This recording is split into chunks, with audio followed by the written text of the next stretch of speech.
this does Cross do some strange collabs or branding deals, but to think that someone that's a Harry Potter fan, unless they're actually J.K. Rowling, billionaire J.K. Rowling, is going to spend 120 grand on a Harry Potter themed watch just seems a bit nuts. I'm not sure that people who are Harry Potter kids are old enough and therefore wealthy enough to be wanting to stick 120k. No, there's definitely people watch, in their 30s and 40s that you think grew up reading these books. But are folk is obsessed? There's grown men paying like twice this much for Pokemon cards. You know, like this enough. is. Yeah, okay.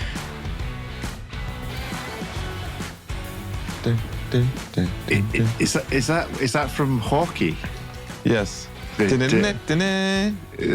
that like a universal thing? Is that no, it's all sports. All sports. Hockey everywhere. It's the charge. No, not just hockey. They'll play that basketball, football, baseball. There's no charge that happens in baseball, but like charge. You call it the charge. Yeah, it's like da-da-da-da-da, and everyone just yells charge. America's a very militant country, you know. That's and is it getting more or less militant as time goes on, do you feel? There's a strong divide. There are opinions. There are many. They are various. Well, there's actually really only two opinions. One side, one the other. There's lack of nuance, I think it's fair to say. Anyway, good morning. Welcome to anyone who's fortunate enough to be watching this on YouTube. It's going to be a slightly different show this week because we have an interview that's going on the end of the show. David, tell us a little bit about the interview.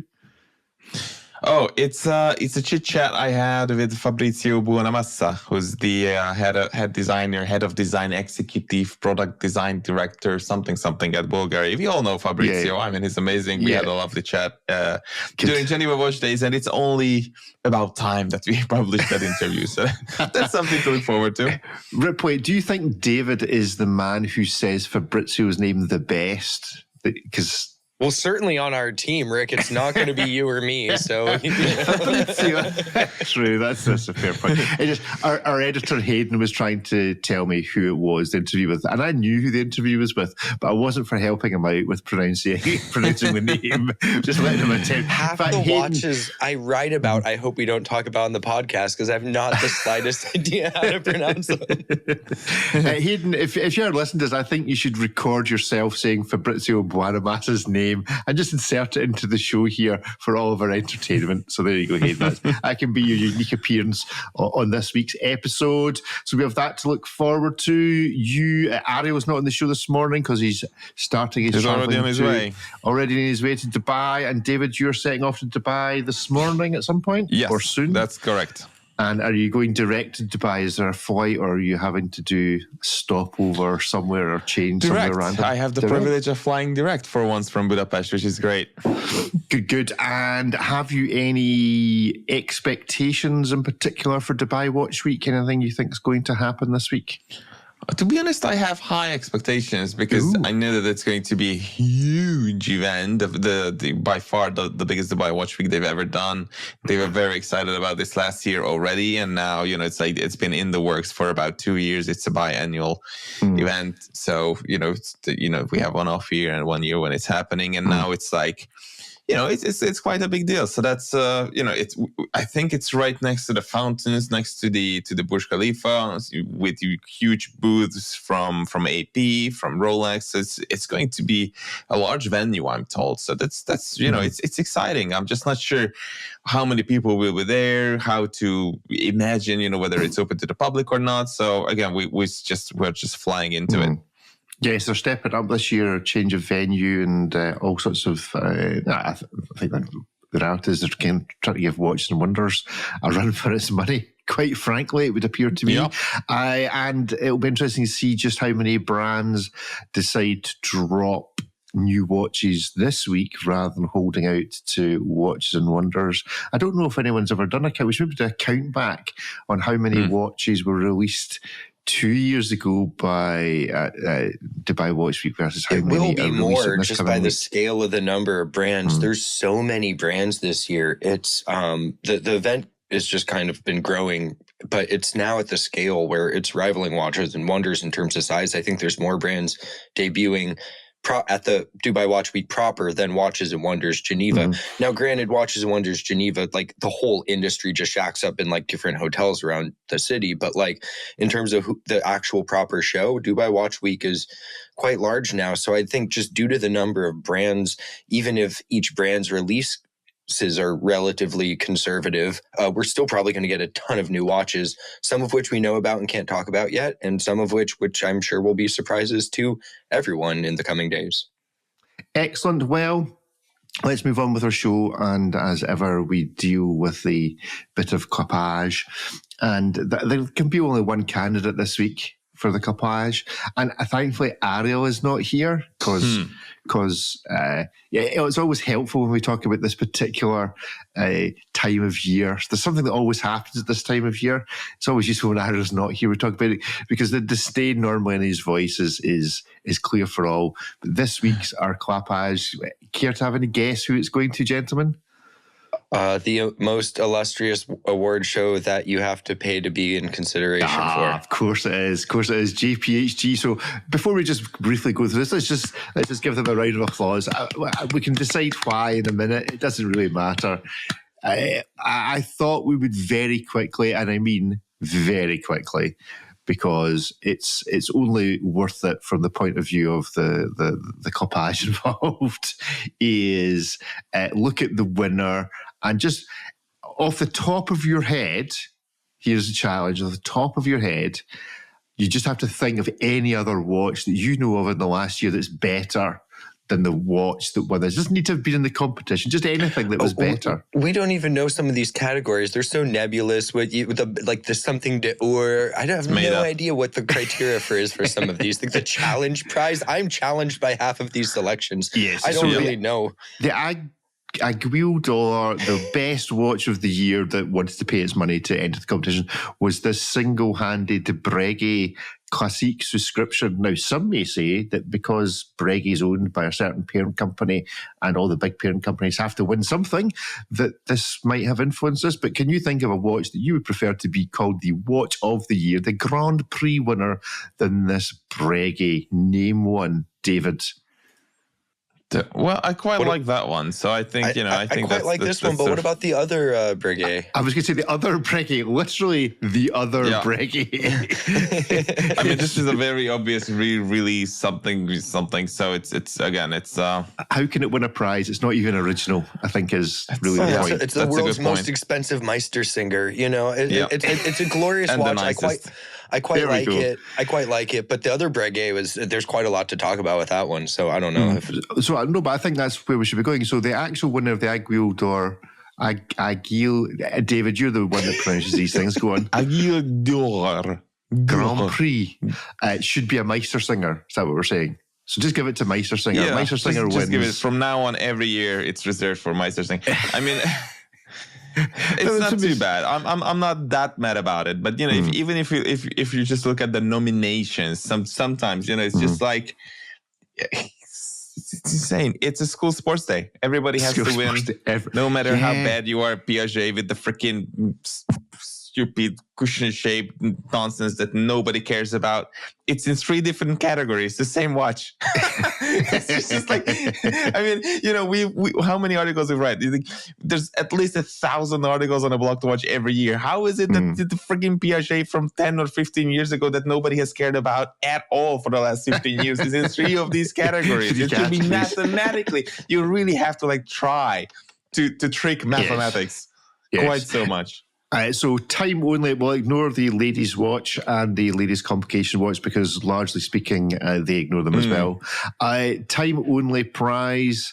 Is this Daniel Roth really the best watch that only tells the time this year? Realistically? How is that even possible? What is it, 2005 or 1995? that watch offers absolutely nothing whatsoever. I do like for the fact anyone that in 2025. Nothing. Yeah, I like the fact that effectively at the bottom it says numero uno. Ooh, we tried. Look at us trying. And who owns Daniel Roth? LVMH. Oh, of course they do. Anyway, right. So LVMH. So effectively, it is Breguet is owned by Swatch Group. Yep. Mm-hmm. Yeah, so Swatch wins one, then LVMH wins one, Urban Jürgensen, which just always just sounds like the Swedish chef out the Muppet Show. Urban Jürgensen, the men's watch prize, really the best men's watch of... I have a problem with Urban Jürgensen because I feel like there's a serious inequity in the proportion of times they've sent me a press release about a watch and they've sent me a press release telling me that Timothée Chalamet wore one of their watches. Like, wow. I really don't care about the latter. Yes. I really don't care about the latter, let alone the number of times. I wish they spoke more about the watch. And I always feel that those press releases that you get from them, it's as if they're surprised that he's wearing the watch. Because we discussed it on a previous episode. Yeah. It was like the world's worst shot, like taken on a 90s potato as he's like stepping out of a car in the rain. You can't see the watch. Yeah, we've already talked about it. But where is my press release on the watch? Just dedicated to the watch with decent images. Yeah, so that was Urban Jürgensen. The men's complication watch goes to, guess who? Bove. Who are Bove owned by? LVMH? It's Bove. No. I think it's independent. Are you sure? Okay. I'm going to check that. But Bove always wins something. Considering they make very little and you never hear from them, except during this. Who owns Bove? Let's see what family of it's Pascal Swiss people. I think it's Pascal it's Raffi. Yep. There we go. Sole owner in 2022. At least it's an independent. Yay. Yay, independence. The dial may give me a headache, but it's wait until you see the chronographs. I wish, we have to find the GPHG nominations somehow. The chronographs, they managed to choose there somewhere. 6 chronographs, and 3 of them were completely illegible. Completely. Not even like just vaguely legible. Completely illegible. A chronograph, a time writer, and they managed to nominate 3 of those from brands that, they have to care about, apparently. Well, of course they have to care about them because the brand paid the entry fee. and there are other dynamics as well, I'm sure. The most iconic watch, the Audemars Piguet Royal Oak Perpetual Calendar. Why they don't just make this the Royal Oak class? Because anytime there is one, they just give it to it. You could literally put any Royal Oak in this class, and someone's going to vote for it. When I get into power and the GPHG, all Royal Oaks will be banned. It's a low effort watch. Yes. We've already celebrated it long enough. All of them will be banned forever, ever. AP, could you just do a Rolex and a Patek and just not bother in? Just think of... Yeah. What are you doing? Yeah, AP, do you not realise how much you're lowering yourself by not doing a Rolex and a Patek? You think you're a member of the Trinity? Act like Patek. Just don't care about this. Please, for all our sakes. Yeah. Don't care about this. This is a school sports day, and somebody from the UFC cage match, something just descends and like, oh, look, we won something. Without even trying. It's just a freaking Royal Oak. Yes, so a perpetual Royal Oak that we saw countless iterations of. We have an interview coming up with him shortly, but the Tourbillon watch prize, does a Tourbillon deserve its own watch prize? Yeah, the number of tourbillons the Swiss make each year, absolutely. Mm-hmm. Can we not just have the pointless complication watch prize instead? And that will always be the pairized equation of time. That's a decided in perpetuity. The permanent becomes the permanent winner. It's like the World Cup. After you've won it so many times, you get to keep the prize. So we just make it the pointless watch collection prize. Bulgari owned by? LVMH. So LVMH have another one. Mechanical. It's full of LVMH stuff. Yeah, mechanical exception. Grubel Forsey. Okay. Yeah. Cool. It is exceptional, although it's not the nicest Grubel Forsey. And seeing as there doesn't seem to be any particular reason why you can't enter watches you've already entered before, going by some of the other, they should just have entered something else. Like Angelus from 1945, apparently. Whenever this maybe it's a statement. It's a statement by Grubel. They're saying we're going to enter not our best watch, and we're still going to claim the mechanical exception that's because a good point. So we can just enter anything. Yeah, everything they make is pretty exceptional, as it should be at the price point. Yeah, fair enough. So there's the Grubel Forsey for those watching on YouTube. Yeah, remember a few weeks ago with that story from the Times for was it Omega? No, what watch was it that they put the wrong photo on? They put the original watch from the 40s. Oh no, it's the winner. I'm sorry. in the press release, rather than the watch that had actually been launched, which was the modern day pastiche of it. This does appear to be the GPHG from the 1940s. How this wins, I mean, it's a lovely watch, but how this wins the best chronograph of the year is completely beyond me. I just sent you a link to the chronograph category. It's worth a look. Right. Let's have a look. You have to have a look at this. Blind or just so deep, just so... chronograph category. Let's reshare. This is something to look forward to, really. I mean, it's... Nominated. So we've all nominated timepieces, men's complication, iconic. Let's just look at the other watches first of all that were entered in the iconic. There's the Piaget. How can Anderson Geneva be considered iconic? How long has it been going? I don't mind recognition for such an underdog brand. Surely it's not been around long enough.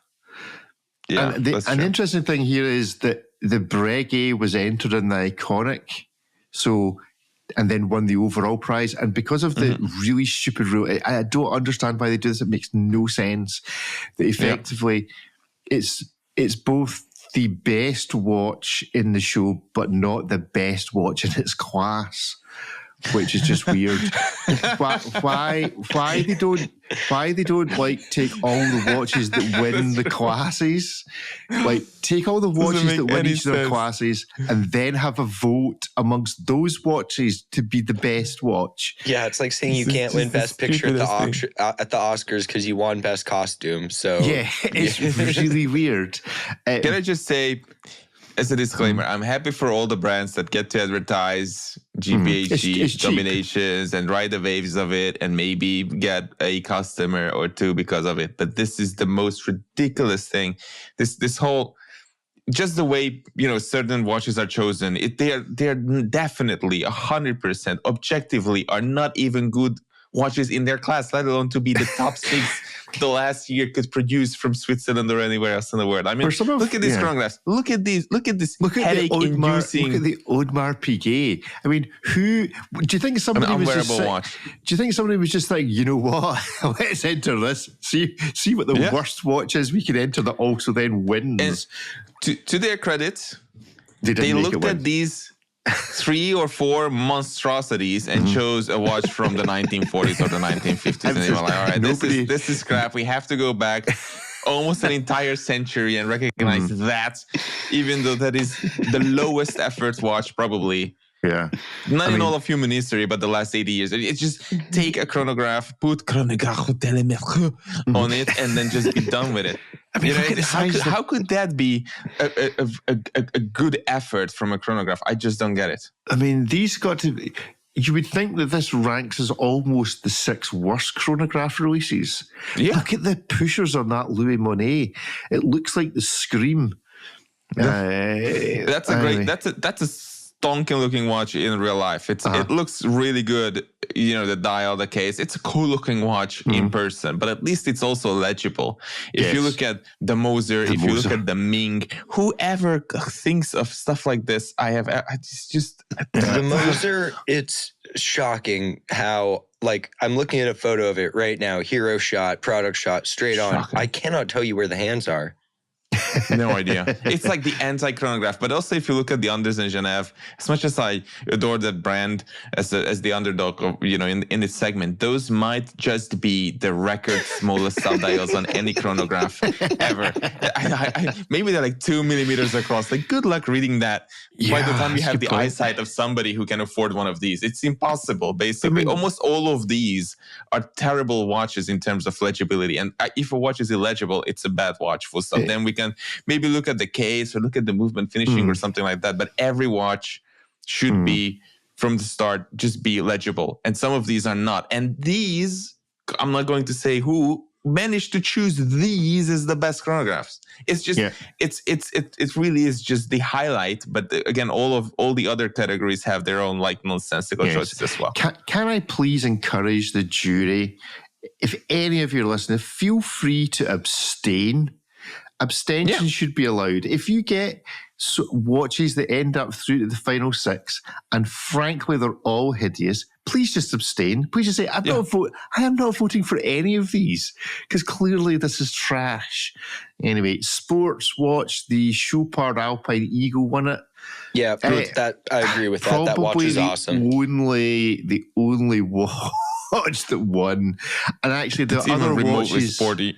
And the other watches in this class are actually reasonable contenders, except the Audemars Piguet, because I have no idea how that counts as being anything other than a colorway for this year.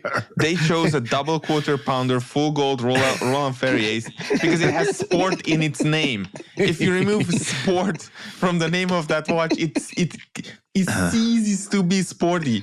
There's no extent to which that is not a sporty watch. You literally couldn't swing a bat with it because the inertia would just take you off the court. Do a backflip. So the sports prop, the Chopard Alpine Eagle won it. So congratulations for one good decision. Yes. The jewelry, who cares? The artistic craft, who won that? I'm not that bothered. The artistic craft was one. Those are some nice watches in there. There's some lovely watches, but I would have given it to the Hermes with a horse sticking its tongue out. That's just how I feel in general. This is such a hard one with artistic crafts, because like art's one of the most subjective things. Do you just like choose the one you think's prettiest, or is it an execution of the details? I'd like to see the rubric for this one. Yeah. The Petite Aguille, thankfully, wasn't won by the Moser because it's a scam, because you can't buy that watch individually, so it shouldn't be allowed in the competition. It was won by the Mad Edition because, frankly, you had to give him something. How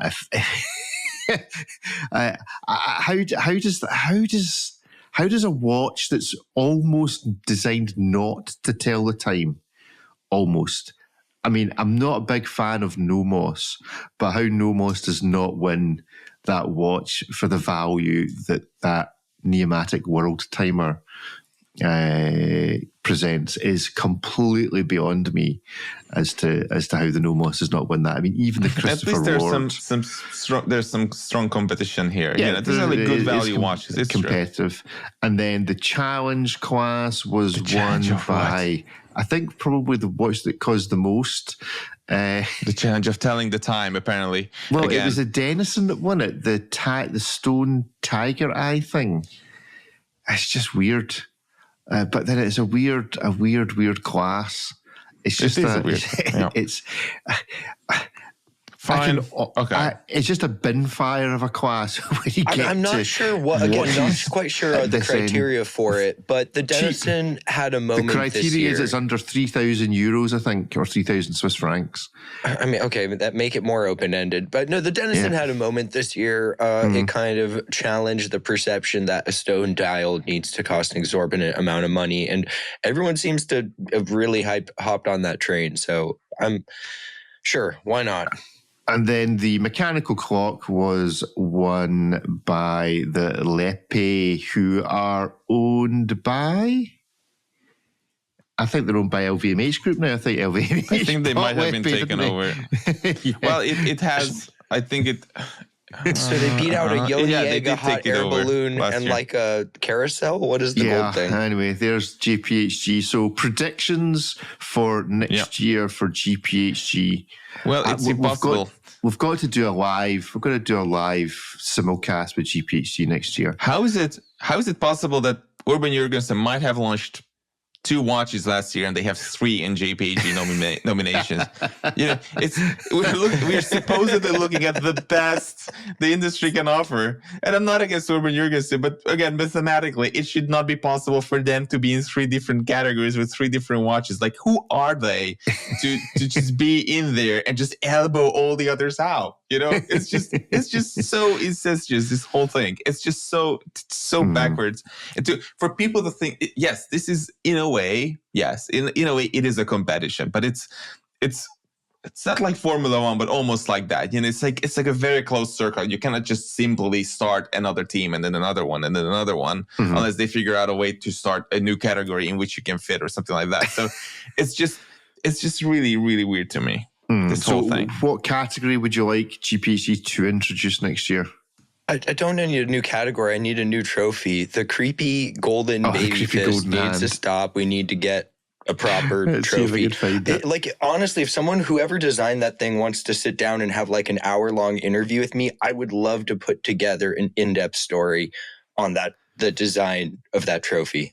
I love the fact that is it Maria from, let me see if I can find a picture here, the AP lady who everyone's thinking ain't going to be there that much longer, is front and centre in the photographs for this. And I can't get the thing to load. GPHG website. In the meantime, I will say that right in the middle, there were 7 APs and 5 Piagets and 3 Urban Jürgensens. So whenever somebody says, "Oh, it's a level playing field, anyone can enter," no. And even if they could, it's just made so easy. It's almost impossible for AP not to win in at least one of those categories when you enter in 7 of them. Okay, on the basis that you have to pay to play, should we not enter something? David, you know that kit that came where you made the watch? Yes. Yes. Can we not enter that? Yeah, David's ruined handset watch. You know, come on. Let's think about this. It's like 800 Swiss francs or something to enter a watch. I think it's like $5,000. No, it's not cheaper than that to get in the really long list. I would just write Urban Jürgensen on the Nile, or maybe Piaget. Let's actually enter. Come on, somebody out there must run some. Let's come up with a brand name. We'll go to Etsy. Get them to make 10 of them so you pass the minimum criteria. Well, I don't think there is a minimum criteria. There must be some sort of minimum criteria. Okay. We'll launch it in men's, in time only, in challenge, in petit Aguille. Every class. In mechanical exception, of course. Yeah. Sports, because you can do sports in it as well as you can do in a full Gold War Ferry Sport Auto 79. We must have a rich benefactor out there who's prepared to bankroll us entering the same watch into every category. We can enter every category, really. Yeah, we just need I made it. A time-only watch. Master watchmaker. Under 3K. We're hitting a lot of the criteria already. David, why don't you mod the Casio with a little diamond on it? Because then we can also enter it in the jewelry class with a little diamond on it. Petit Aguille challenge, jewelry, men's, women's, time only. Let's mod an F91-W.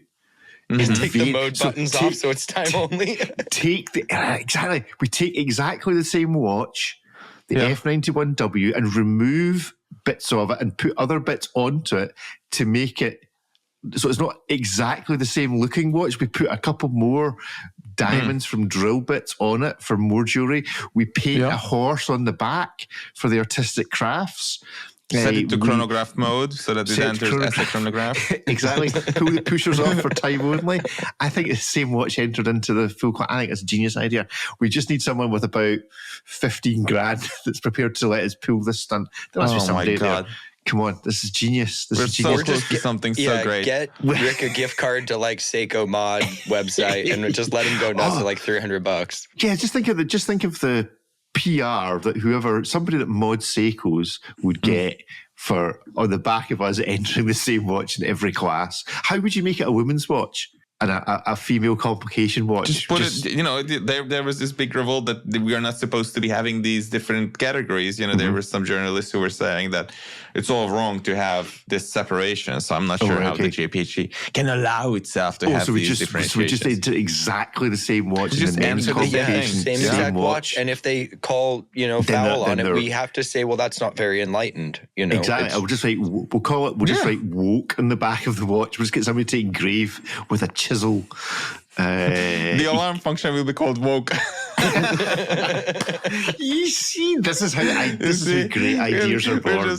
This is how it works. There's so many possibilities. This is the room. Just because I saw Hamilton last week, this is the room where it happens. This is it. This is how this works. We enter. Nobody knows what goes on, and we come out with this. Brave New World. Brave New World. That's our achievement for next year. Okay, what do you think? Honestly, Ariel would say that we've given this nearly 35 minutes. He'd be so upset. He'd be upset. He'd be sad. He'd be sad. I'm sure we could have already a rant on about the JPHG for another 35. It's just as a special edition. Okay, let's talk about some watches. I'm gonna go and pack. My time enjoy. And no, David, yeah. You're going to a watch-obsessed country in a country with more money than sense. You're the man that needs to come up with however much money we need to enter the same Casio F91-W in a year's time in the GPHG award. You need to find some Arab sheikh who's got more money than sense but likes a laugh. And that's what you need to find, is somebody just with more money than God. Or someone who really wants their own gold baby fist trophy on their mantle. We should enter it. That should be the watch box that it goes. David. Oh no, that's a stand. Just put the watch in it. Now it's the clock category as well. Exactly. I love this. This is just how this is. I love this. Right. So David, go find us some money and enjoy your flight. We'll find a clever guy, because this makes perfect sense to me. All right. Yeah. All right. See you guys next week. Bye. So that is us. It's just being rippers for the rest of the show. Let's have a look at what we've got. Let's hope we have nothing challenging to pronounce. I can pronounce Harry Potter. So let's go to Mike's flyback. Now, this is a really good article, although as it happens, I haven't read it this week, so this is going to be a dive into the unknown for this week's flyback. We have Crossing Harry Potter, Dryden's affordable, I can't pronounce affordable, Ripley, help. Dryden's affordable solar, and deep dives with Benrus. So first up, the Dryden Heartlander Solar. What do we think about this? Kansas City-based Dryden. Have you come across? How far is where you live from Kansas City? Where's Kansas? I mean, about as far from you as right? Italy or something. Right. Okay. So it's not probably further. You've not been to the showroom. Then is what I'm saying. I have not, but I mean, this looks like a solid value proposition. Clean field watch. It's like what, $379. Solar is very practical. Yeah. Okay. Yeah. It's more competitive than a MoonSwatch, as we discussed last week. That video appears to be doing quite well in the old YouTube. So $279 on the strap. 38mm, maybe a bit small for me, but the reality is, it is a pretty looking watch for less than $300. So why wouldn't you, if you just kind of fancy this sort of thing? So that's the Dryden. The Erwin Sattler Regulator 1920. Do we know anything about this? Limited to just 60 pieces. I can't pronounce pieces now. Limited to just 60 pieces, German clock and watchmaker Erwin Sattler offers a stunning homage to early regulators. I don't understand how you offer an homage to regulators. Surely it's just a regulator, or it's not a regulator. Well, you could have done a contemporary regulator. Oh, right, okay. So it's classically styled. Right, okay. So it's the scribbly writing that makes it classical. It is, however, $54,000. So has it just taken the price from the 1920s and added in compounded inflation from then? Why is this a $54,000 watch? I mean, it looks like there's a considerable amount of gold there. I've never seen one of these in person. I'd be curious to. Is the movement gold too? It looks like quite a lot of rose gold there. I'm not sure. Let's have a look at Mr. Do we think I've not looked at it. Do we think this is going to be a bin fire of a website, or a really easy to navigate German-inspired website? It's an expensive watch, therefore it will not have an easy to navigate website. Yeah, that is almost a given. We're going to the Erwin Sattler website. So the first thing we have to do is accept some cookie content. Oh, it's a very nice clock. Well, it's quite a clean website, to be fair to them. New products 2025, a magazine of retailers. Blimey, let's see what their new product. Right, okay, so it's basically desk clocks, a chronograph. Yeah, it's quite pretty. 50 pieces. I suspect it's quite expensive. It is not a brand, I've heard of it. It's not a brand I'm in any way familiar with. But so have we not found the regulator? Where is this guy? No, okay, so it loses in that's presumably Mr. Erwin, or maybe not. Collection, new products, wristwatches. The regulator that we're just looking at does not... Right there? No, right there, bottom right. Oh, there we go. It's the bottom right. Regulator 1920. It's a nice, clean website, to be fair to it. There's not much more I can say than that. So go and check specs out. Nicely listed at the bottom. All right. Yeah, well done to these guys. Bigger brands should take note. Actually, you click on a website and you find the watch you're looking for. Well, so it's mind-blowing for some of these brands where it's like you definitely have the specs. You made the freaking watch. How have you not put any of the dimensions or anything in it? It's just like the press release had more info. Yes. Okay. Well, does that say it's a fourth? This is... All right, it's a 49... Hold on a second. It's a 49 mil rose gold case. Well, there's that why you get to 50. That's a lot of rose gold. That is 49 millimeters. 49?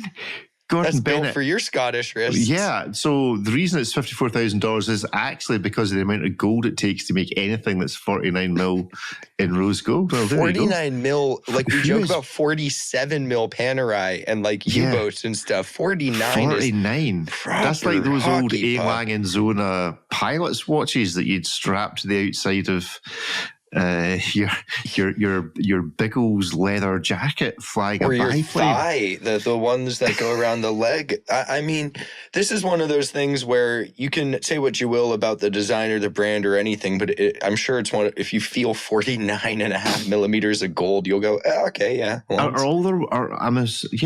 I mean, if and they're making 60 of these, this is going to like use up all the gold in Germany. Right, okay, so Chapek and C, I think this might have been one of the watches that Ariel was talking about last week with stupidly sized windows on it. It certainly looks that way. It might is, have but you can last week's rant. You can open this one. So while the guilloche lid, I'm not really sure what its proper term is.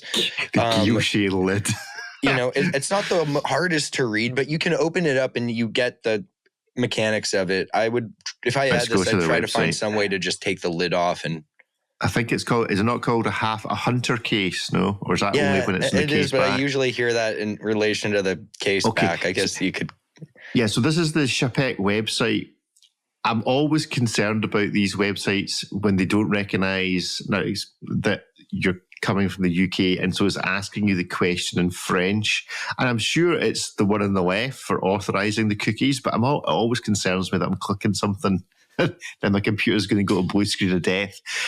So this is the Chapek website. Let's take a closer order now. The 10th anniversary. Okay, so it's celebrating a 10th anniversary. What's it? Chapek's been around for more than 10 years, is it not? Or has it only been 10 since the revival? Is it only 10 years since the revival? I thought it would be long. I thought it was longer than that. There we go. There's the... I do quite like these Hunter cases. I think if I was ever to design a watch, maybe that's what we should do with the F91W for next year's GPHG. Give it a Hunter case. Give it a Hunter case, a little gold flip-up case. I like it more on the case back, like what the Burneron did. That's cool. Yes. You get something to play with, but on this one, I feel like it would be in my way. I'd want to wear it up, and then I'd get it caught on things, and that's probably a costly repair. Yeah.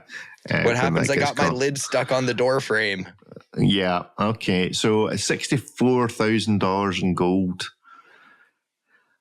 Yeah. Okay. Benrus Ultra Deep. I quite like this.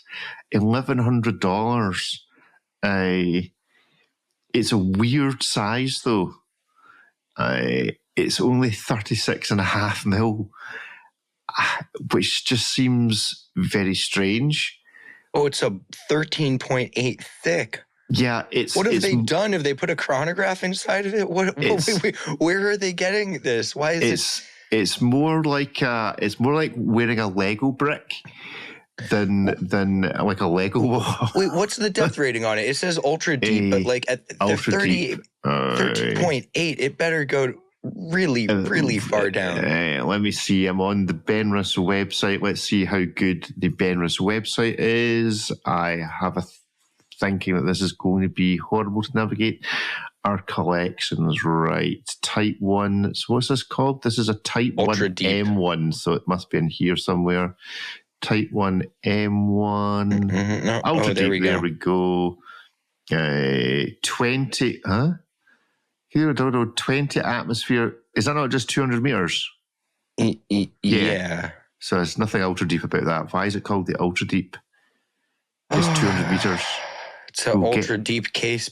That's a thick case. Yeah. How can you have a case that's both that small and that thick and it only be 200 meters depth rating? That just feels a bit disappointing. I mean, I'm not going to buy it. It's 36 mil. It's far too small.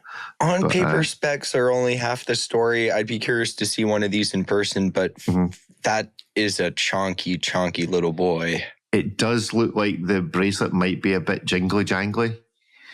I don't hate that on a Jubilee. Well, I don't hate that on a Jubilee. I think a little bit of slack in a Jubilee makes it incredibly comfortable. Like those old stretched out oyster bracelets, amazingly comfortable. They don't feel nice, but they're amazingly comfortable. Todd Snyder Unimatic Model Quattro U4 No, Modello GMT. Quattro. All right, okay. Yeah, let's channel our With inner more David. music in it. Who's Todd Schneider when he's at home? Designer guy, American designer, I believe. I've first heard about him doing a lot of Timex collaborations, which he still does. Oh, yes. Menswear across the board, but partnered with Unimatic, and these are pretty good looking. I like the black one. I mean, this has a 300 meter water rating. It's 40 mil. Just makes no sense as to why that previous watch is only 200 meters. But there we go. $1,000, maybe a bit pricey. Well, it's GMT. I suppose $1,000 is about right.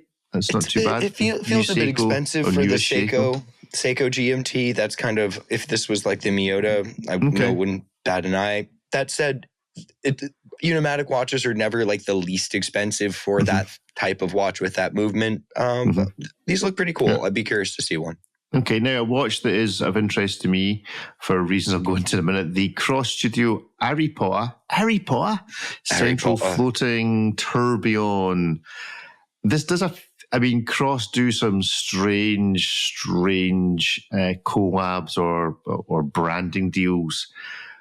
But to think that someone that's a Harry Potter fan, unless they're actually J.K. Rowling, billionaire J.K. Rowling, is going to spend 120 grand on a Harry Potter themed watch just seems a bit nuts. I can understand someone being a Star Wars kid from the 1970s and 80s who's now a billionaire for a laugh buying a Star Wars themed cross. I'm not sure that people who are Harry Potter kids are old enough and therefore wealthy enough to be wanting to stick 120k. No, there's definitely people watch, in their 30s and 40s that grew up reading these books. But it's been a while. But our folk is obsessed. Anyway, my story is... There's grown men paying like twice this much for Pokemon cards. You know, the boxes on these are also like all the cross boxes that you're buying. You're not really buying a watch. Yeah, you're buying this whole like collector's kit thing, whether it's like a exact micro replica of Boba Fett's spaceship or this music box thing, which probably plays the Harry Potter theme song. I'm assuming it goes doing. Yeah, I'm almost positive. I would have liked to see this rather than having some Quidditch players going around on it. They should have done like the ball, the golden snitch, and just that's a whole little mechanical thing. Yeah. All right. Okay. Well, or what's that necklace Hermione has that can like go back in time, and there's like a wee little sand timer in it. Other than going on the ride at whatever theme park in the States, I've never been. It's right around the corner from me at Universal. Very little interest in Harry Potter. Got the whole Harry Potter world. I've never been. Yeah, so the Cross Studio, the Harry Potter thing does look quite cool. We have in our house recently been inundated with barn owls. So we actually had one sitting outside our window the other night. What? It wasn't so much sitting outside the window as sitting on the ledge with its face up against the glass, staring into the bedroom. So at 4 o'clock in the morning, switching the light on to realise you're being stalked by an owl. So I did feel that I was in a kind of Harry Potter, because there's owls in Harry Potter, I seem to recall. So did you let it in and let it deliver the letter? No, maybe. Oh, is that what they do? Oh, it might have been from the U.S. We had government shutdowns for quite a while, so someone might have been just trying to reach you and sent whatever they thought would get there quickest. So next time I see it, when I see it tonight and it comes to sit on the balcony again, I need to open the window and let it in to deliver a letter. I'd forgotten that that's what they do. That does ring a bell from having seen. Yeah, that's like the equivalent of FedEx knocking on the door and you're just going, "Oi, no, not today, man. Signature required." We delivered it to your safe place. Right. Okay. Right. Let's just have a brief squiz through the rest of the website this week before we hand over to David with his interview with Fabrizio. What do you suppose they call him? What do you suppose his mother calls him? Fab. I mean, we can't pronounce his name, so we might as well shorten something to Fabrizio. Fabrizio. Yeah, okay. Fabrizio, they just pronounce it without. I can do the first name. The second name, I'm just gonna. It won't be as pretty. I don't know. Anyway, right. So from the website, Draken Kruger V2 just launched Tough Tack. This is very nice. I actually quite like this. Tell us about cool. Tell us about Draken. They're in Australia, New Zealand based company, I believe. This is inspired by the rangers of the Kruger region in Africa that protect the endangered species from poachers. Mm-hmm. Titanium watch, hardened coating, ceramic bezel, good lume, lots of lume. But what I like about this one is it's a mecha quartz movement in it. They also do an automatic version, and you can get a different dial layouts, 369 or this 7750 with the 6912 subdials. Mm-hmm. You can also get 12-hour bezel, countdown, elapsed time. You get a rhino on the case back. So if you wanted to scratch that Hublot itch and didn't want to pay $50,000, here you go. But what I like about these is if you opt for this Valjoux style 6912 asymmetric chronograph dial layout, you get a different version of the Mecha Quartz chronograph movement. Now, the standard 369 configuration, you get a running seconds for the time, you get a minute counter for the chronograph, and then the other third subdial is basically just a 24-hour display of the time. You switch to this version of the Mecha Quartz, what you get is a 12-hour counter for the chronograph instead of that 24-hour dial. So for those who actually want to use their chronographs to time anything more than an hour, this is actually pretty practical. It's comfortable on the wrist. It's a large watch, but not like overtly large. But all things considered, it's pretty well done if you're looking for kind of like those Zen Damasco kind of vibes, but at a much lower price point. And it's a really rugged chronograph. Boris is in the chat just repeating what we said. There should just be a Royal Oak category that for GPHG. No, it shouldn't only be open to AP. It should be open to everybody. Ooh. So if someone can make a better Royal Oak, which every brand seems to want to. A Royal Oak category. Yes. Right. I like that. A Royal Oak category that's not, actually a Royal Oak category, and the only company that's not allowed to enter it is AP. Just a bunch of Royal Oak homages. Just a bunch of Royal Oak homages. Next year, we've got to go to town on GPHG next year. We're going to try and hammer the nail. Yeah. There is a petit hommage d'heure. I also don't understand. I mean, I kind of understand why it's in French. I assume it is in French. It's certainly not in English or whatever. But if you're trying to appeal as the worldwide Oscars, why are you not doing it in English? I mean, you could even all of the watch do it brands will put Automatic. The rest of the watch is all in English. The whole case back in English. And what's it say on the dial? Automatic. This is just the way it is. It's just the world we live in. So that is the Draken Kruger. Elsewhere on the website, let's find something else before we conclude for the day. What else has taken your fancy this week? We'll leave the out-of-time Casio till Ariel is back. I quite like this Hanhart. You know, occasionally there's brands that go through phases of being not maybe the darling of watch media, possibly might be the way to describe it. So there was definitely a time when Oris was what everyone was talking about. It's 5 or 6 years now have passed, in my opinion. But it was definitely a time where, you know, everyone was kind of into what Oris were doing. New watch geeks were finding Oris, etc., etc. Then there was the Norcane moment, whereby there was a 18-month period where Norcam was, oh, this is new and fresh, and they're spending money on marketing, so they're actually making themselves felt. Even Bremen went through that phase probably a bit longer ago, where it was, here's something different. I feel that Hanhart, I don't know who owns them, whether it's family owned, may be on the verge, if they play their cards right, of being the next. I don't think it brand's not quite the right phrasing. I'm not sure what it is, but the next brand that just everyone goes, they're just doing really nice things, good value, nice people, just getting on with it. They're not full of all the usual watch BS and, all the rest of it. And I think this watch could be the one that maybe tips them over the edge. What's your experience of Hanhart? I've always liked their watches when I've handled them in person, but when someone says Hanhart, the first thing that comes to mind is kind of more of a vintage-inspired chronograph. They do a lot of chronographs, and so they've been around for a while and keep doing consistently cool stuff, but I think breaking a bit away from that chronograph style and blueprint that we are more familiar with feels a bit more fresh, even though a blue dive watch, no less, is like the definition of not fresh. But I quite like this. It's modern. It kind of reminds me of like the Breitling Super Oceans from like two generations ago, which is a good thing in my opinion. It's obviously less girthy than the Breitling, so I'll probably wear a bit better. Probably be priced more reasonably as well.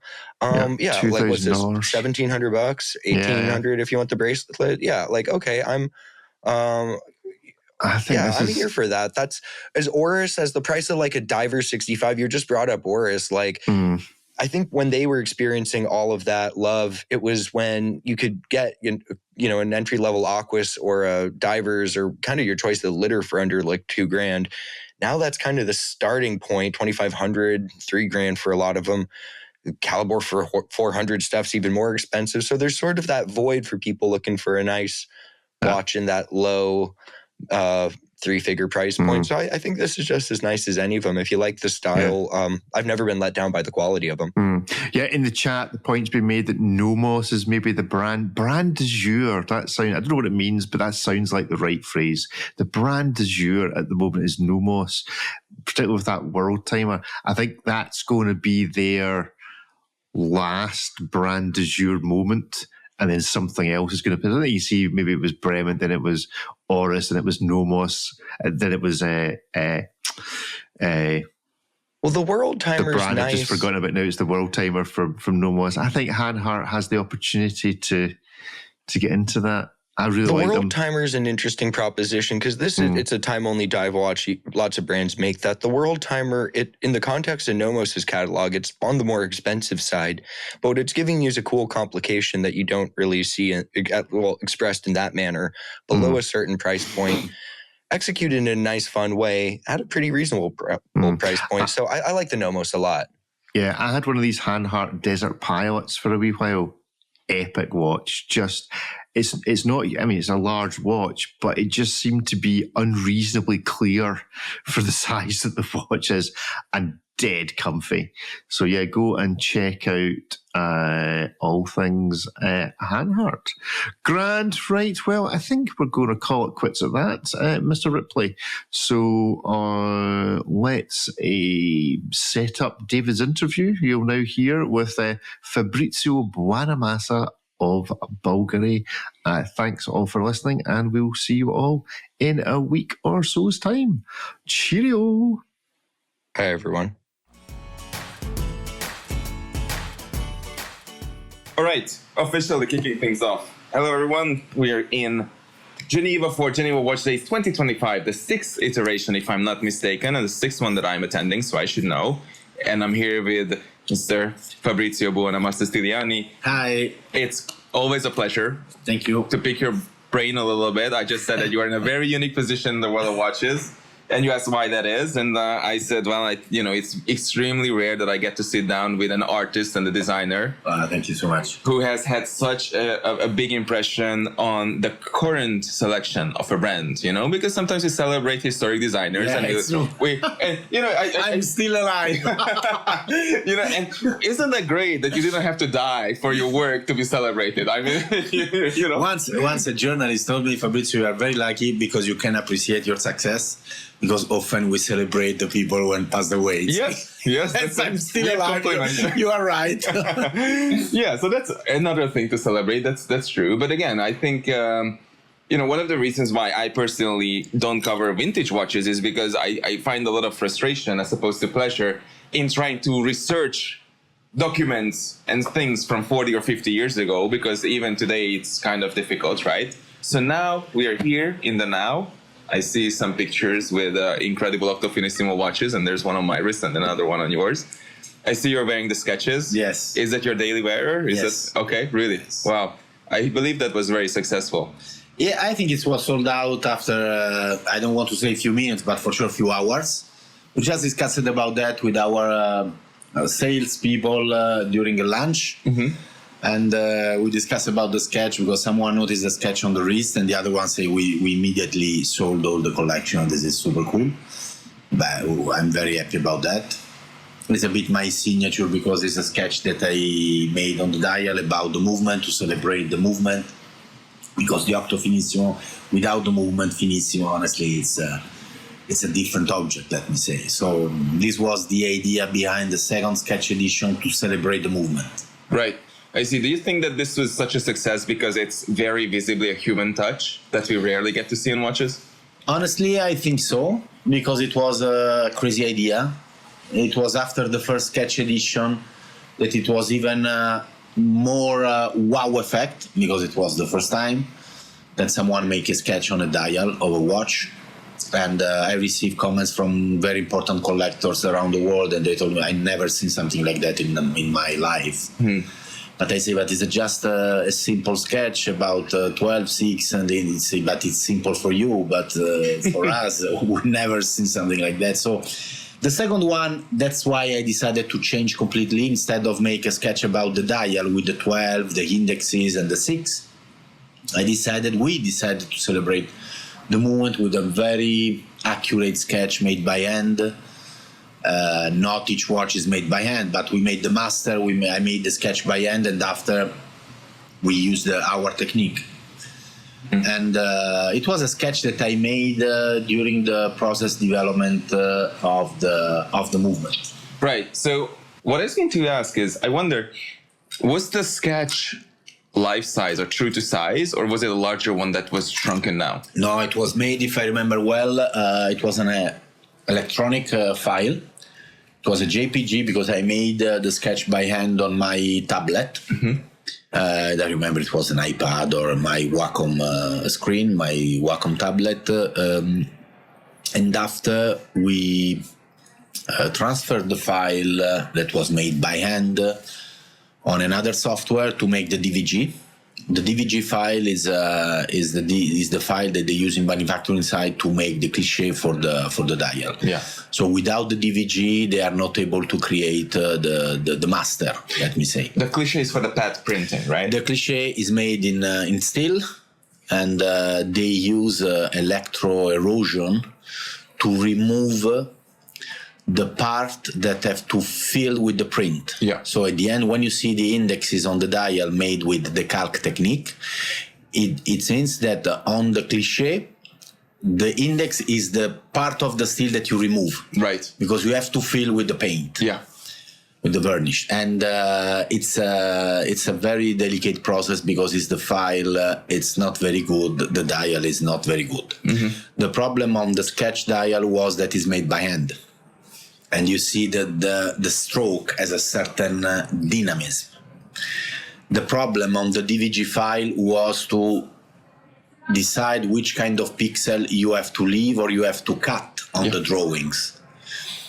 And we make several trials because at the end it was like a blueprint. At the beginning was like something very cold because you don't see anymore that you have some strokes that are thicker than the other one that are thinner. Everything was flat. And they made again the DVG file with another kind of tolerances, or let me say, with a different point of view. And finally, we arrived with the right drawing.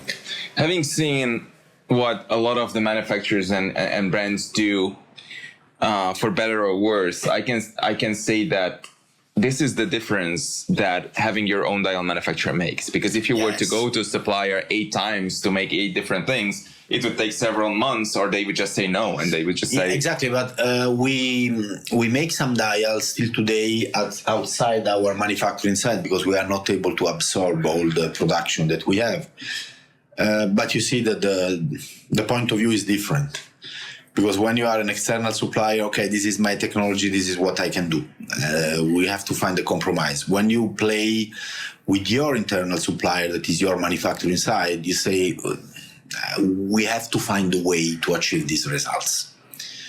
You know that you can push a little bit more the boundaries because it's know-how that you have inside the company. It's not something that you leave to an external supplier. So you push a little bit more. And even the people is more interested to achieve results because it's something that you live inside the company. It becomes a know-how that you have. But when you have an external supplier, I'm sorry, but I'm not able to do. If you need another things, you can go to another one. Right. I've never looked at it that way. That's very interesting to see the motivation in people within a manufacturer to say that, sure, I will work on this a little bit harder because it stays within the company. When I visited the manufacturer, I think it was in February or sometime earlier this year in 2025, what happened was that I saw people there whom I photographed 10 years earlier in 2015, and I could go to them and show them my article from 2015 on aBlogtoWatch, the manufacturer was it. And it was so crazy to see there's the same person in roughly the same room. Of course, there have been some renovations. So there's this motivation to stay within the company as a person and develop that know-how. And as a watch masters, even more. They are very proud about the movement that they are able to produce. You mean the watchmakers, right? In the chiming. The chiming is the pinnacle of the watchmaking industry. But even the common piccolissimo, they are very proud that they are behind the piccolissimo. They are very proud that they produce the finissimo. We produce the most strategic movement in-house. We produce, I don't remember how many finissimo caliber. Yeah. The hour, minute and second, the minute repeater, the chronograph, the perpetual calendar, the 8 days, the skeleton version. The Ultra. The Ultra we don't produce in-house because we don't have capacity. We produce in-house the Octo Striking, the Chrono GMT, the perpetual calendar, the Chrono Striking with the flying tourbillon. All the chiming watches is produced in-house in our facilities. Yeah. During one of the last meeting, in a certain moment, someone told me, Fabrizio, we produce more than 45 different movements here. Wow.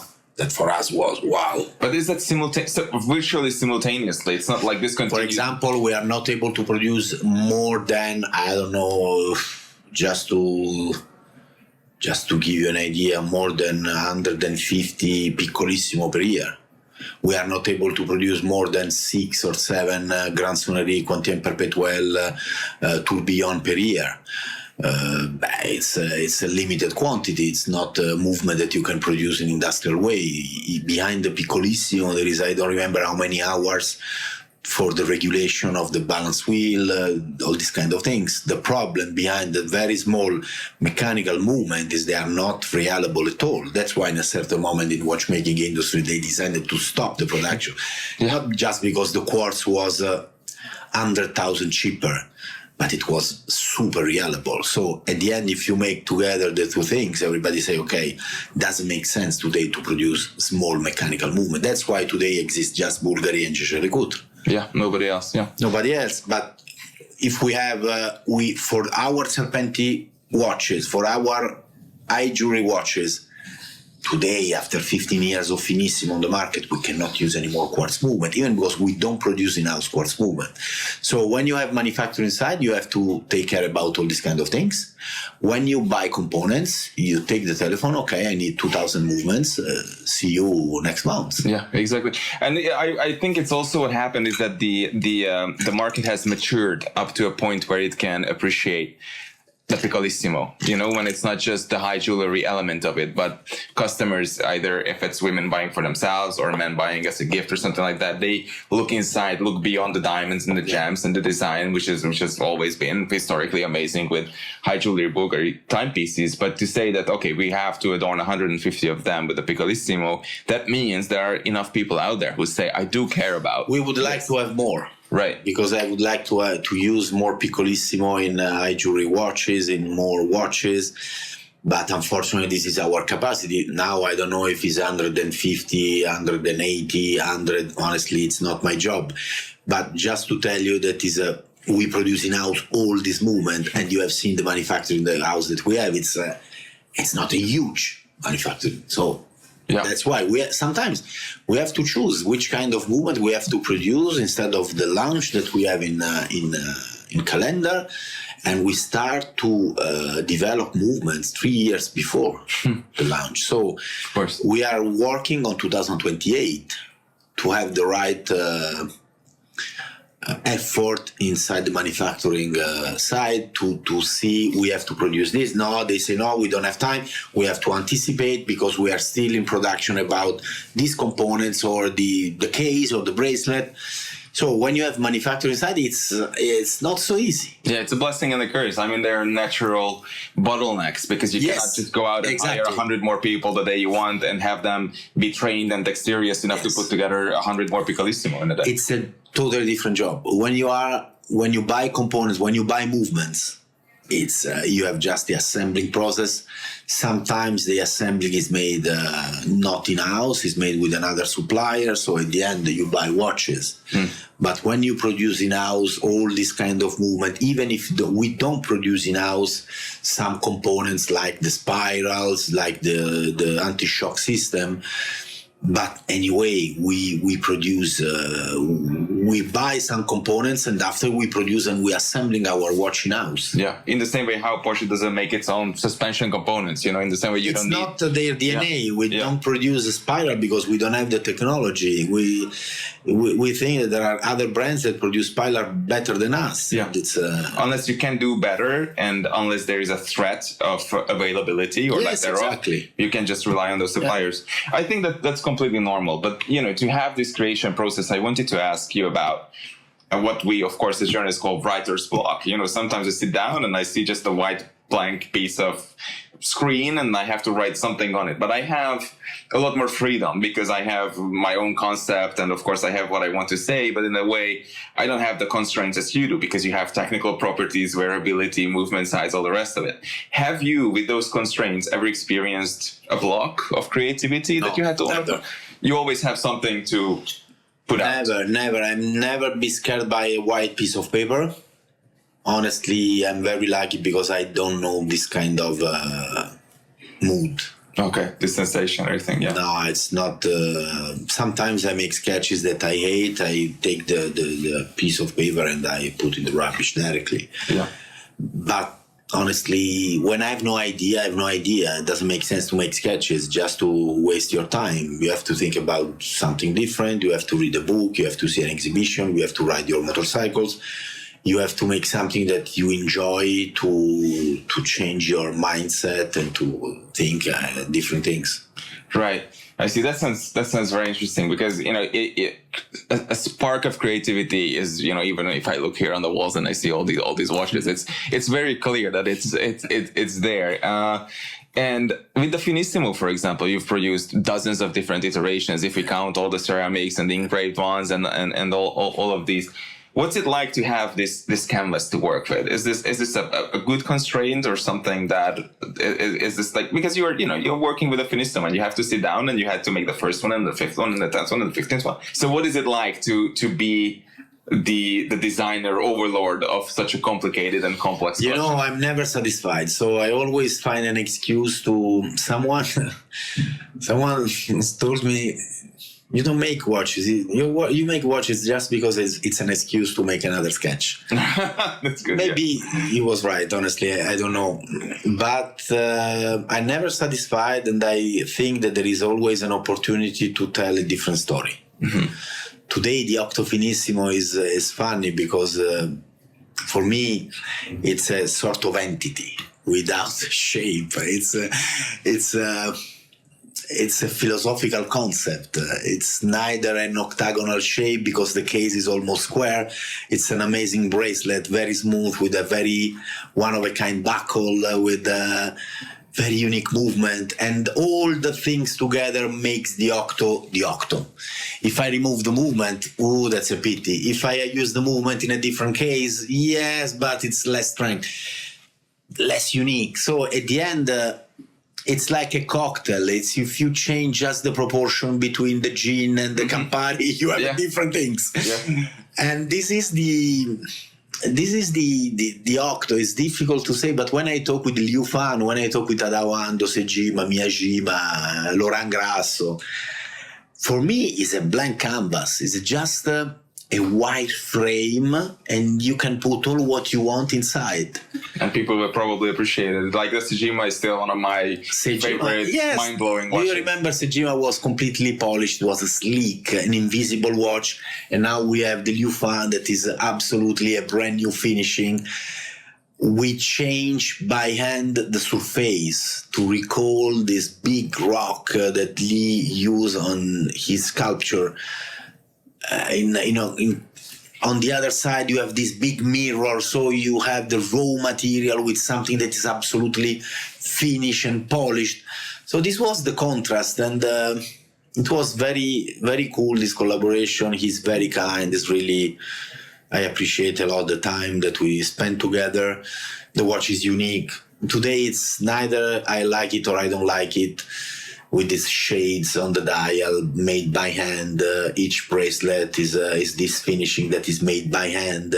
Each one is different, but the idea was to try to replicate in a very small world, like the watch is, this contrast and the power of the Liu Fan art that you find in huge sculpture.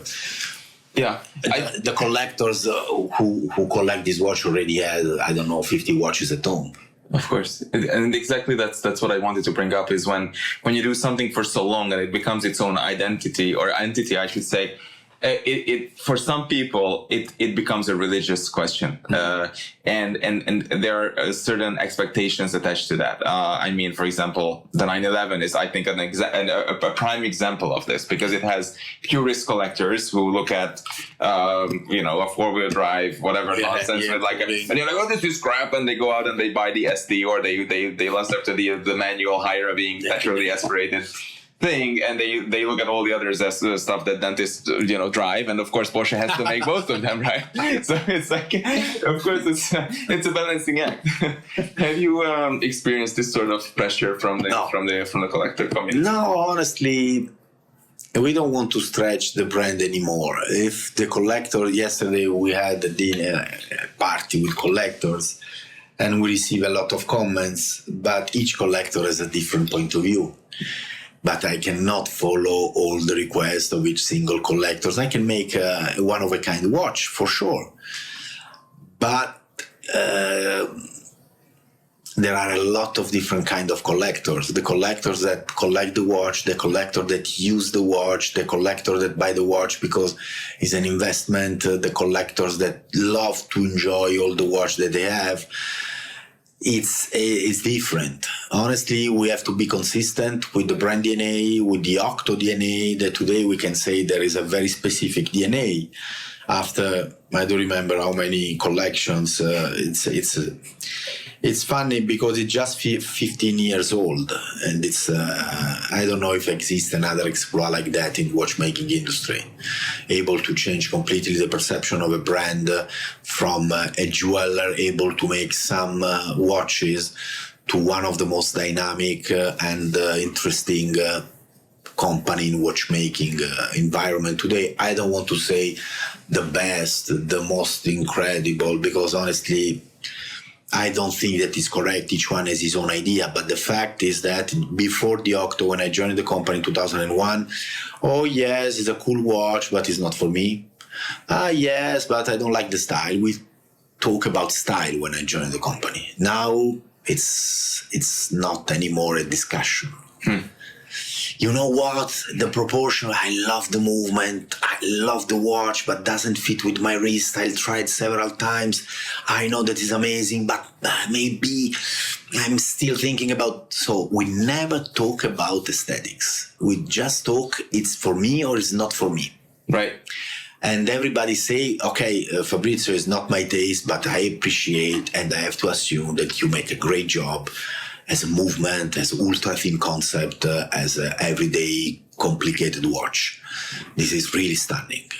I think that there are two very interesting elements that you just pointed at. One is that there's, of course, you could listen to individuals and be manipulated by their feedback, which is not necessarily a good thing because, let's be honest, collectors are not necessarily designers. So they think that they want something, but I bet if they sat down with the necessary abilities of Photoshop or something like that, and they Photoshopped their dream creation, there's a very high chance. I've tried it a few times. I'm just projecting my own experience. Yeah. I don't like most of the stuff that I modify to my own taste. Because, I guess I was wrong about... Because it's difficult. Yeah. At the end, it's difficult. I receive a lot of drawings on Instagram. What do you think about this idea? Yeah. You know what? The style is not something that is democratic. I have to manage the style of the brand, and I cannot, even if I receive ideas, you know what? At the end, I prefer to don't see something, because when you see, it remains in your brain, and after 10 years, we have more or less the same ideas, because the ideas is in the air, and I don't want that someone say, I'll send you the sketches 10 years ago, you didn't reply, and now I see the watch. This is, how can you explain that in 10 years the life changed several times and I'm not copying you? But each one is a creative people. Each one has idea. Professional people in creativity are able to turn an idea into real products because they have the tools and they know the process. But when you are at home and you are boring and you have an idea, maybe it's not right in the stone that is the right one. Yeah, of course not. No, it just sounds but good. Even for me, I say, wow, this is cool. And after 5 minutes, no, this is honestly doesn't make sense. Yeah. And these have to have the appeal of not 5 minutes, but 50 years. Exactly. So that's a really difficult thing. So when we have a new idea, we discuss about that several times. Sometimes it's like that. Yes, this is cool. We have to do. And then you look at it tomorrow and you don't like it. And the day after, we put the drawings on the wall and say, I don't know, it's not Bulgari enough. What does it mean, Fabrizio? I don't know, you see that it's not a Bulgari product. You miss something, it's not the right ingredients, you miss the soul. For us, it's not just a product, it's a word that turns around. When we talk about the sketch, why don't we make a sketch dial? I don't know, I'm sorry, this is a very nonsense idea. No, it's an amazing idea.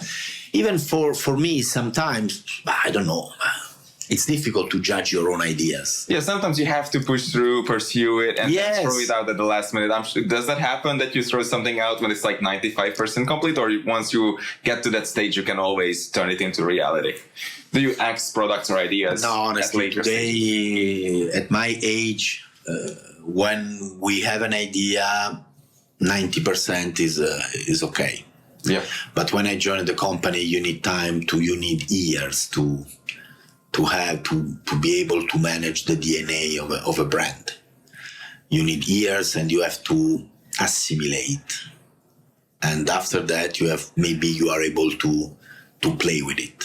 There's this strong dissonance in today's world that I'm feeling more than ever, and I think most people do, where everything is either instant gratification, 3-5 second attention spans, and we expect this dopamine hit of something exhilarating, something amazing, and there's less and less time that we spend appreciating things that take years to develop, and it's impossible to expedite. You cannot have a trained eye just because you look at something for 3 months or 6 months. You have to look at it for 10 years, and sometimes maybe even fail a little bit, and then try again.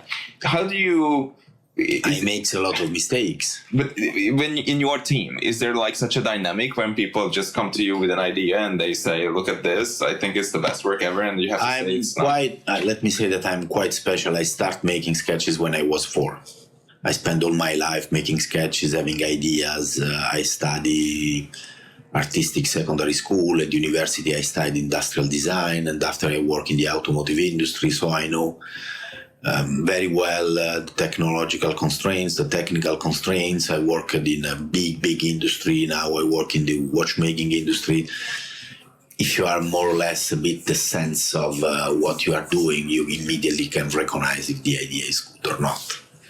When you have young designer today, is a little bit different because they use a lot of computer-aided design.